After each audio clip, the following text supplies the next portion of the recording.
విద్య అందుతుందో మనిషికి అన్ని రకాలైనటువంటి అవకాశం వస్తాయి.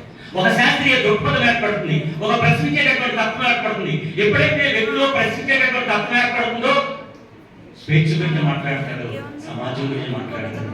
అందుకే సావిత్రిబాయి పూలే తన భర్తను అనుసరించి విద్యను అందుకునేటటువంటి ప్రయత్నం చేసింది. విద్యాధికురాలైంది. ఉపాధ్యాయ శిక్షణ తీసుకున్నటువంటి ఈ భారతదేశపు మొట్టమొదటి మహిళా ఉపాధ్యాయునిగా ఉపాధ్యాయ వృత్తిని చేపట్టి సమాజంలో ఉన్నటువంటి మహిళలందరికీ కూడా మార్గదర్శకురాలుగా మారింది. ఇప్పుడు చాలా సులభంగా మాట్లాడుతున్నాం, చాలా సులభంగా చెప్పేయగలుగుతాం. కానీ ఈ దేశంలో మనుధర్మశాస్త్రం అనేటటువంటి ఒక రాజ్యాంగం అంతర్లీనంగా నడుస్తున్నటువంటి కాలంలో వారిని వ్యతిరేకించి మాట్లాడడానికి కానీ, కార్యక్రమాలు చేయడానికి కానీ, సంఘ సంస్కరణలు కూరుకోవడం కానీ సాహసంగా చేసేటటువంటి పనులు అవుతాయి. ఆ రోజుల్లో భయంకరమైనటువంటి వేదన గురి చేసేవారు ఎవరైనా ఒక సంఘ సంస్కర్తగా మారి సమాజాన్ని మార్చేటటువంటి ప్రయత్నం చేయాలి. సమాజాన్ని మార్చేటటువంటి ప్రయత్నం చేసేటటువంటి వాడిని ఏ రకంగా ఇబ్బందులు గురి చేసేటటువంటి పరిస్థితుల్లో సావిత్రిబాయి పూలే, జ్యోతిరావు పూలే వీరిరువురు కూడా నడుము బిగించి సిద్ధాంతాన్ని ఆదర్శప్రాయంగా తీసుకుని క్రీస్తు పూర్వమే సమాజం కోసం కృషి చేసినటువంటి సిద్ధాంతాన్ని ఆదర్శంగా తీసుకుని సమాజాన్ని మార్చేటటువంటి ప్రయత్నం చేయాలి.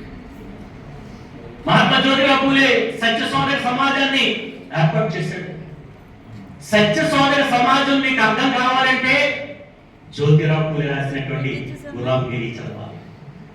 జ్యోతిరావు పూలే గులాంగిరి చదవకుండా జ్యోతిరావు పూలే అర్థం కాడు, అంబేద్కర్ అర్థం కాడు, క్రాంతి జ్యోతిరావు పూలే కూడా అర్థం కాదు.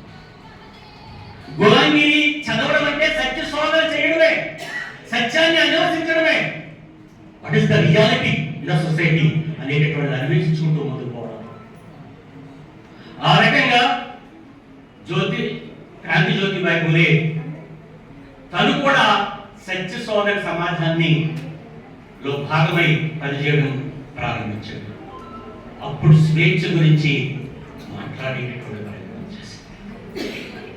సత్య సోదర సమాజం ద్వారాగా ఈ భారత సమాజంలో అప్పటి వరకు ఉన్నటువంటి భయంకరమైనటువంటి విష గుళికలు, సతీ సహగమనం, బాల్య వివాహాలు అనేటటువంటి వాటి గురించి పెద్ద ఎత్తున పోరాటం చేసింది.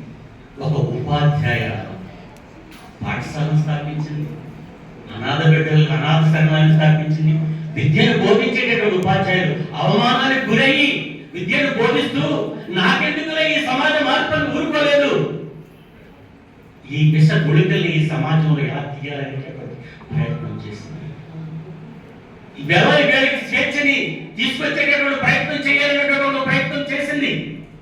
ఎంతమంది ఈ వేళ మనం ఉపాధ్యాయులుగా ఆ రకమైనటువంటి చైతన్యంతో మనం పనిచేసేటటువంటి పాఠశాలలో పనిచేస్తున్నామనేటటువంటిది ఆత్మ పరిశీలన చేసుకుని ఆత్మ ప్రబోధంతో మన ఉద్యోగొచ్చేటటువంటి మానవ వరుణ్ణి ఆ దిశగా సమాజ మార్పు వైపునే పయనించేటటువంటి ఉత్తమమైనటువంటి మానవ వరుణగా తయారు చేస్తున్నామనేటటువంటి ఆత్మ పరిశీలన చేసుకోవాలి.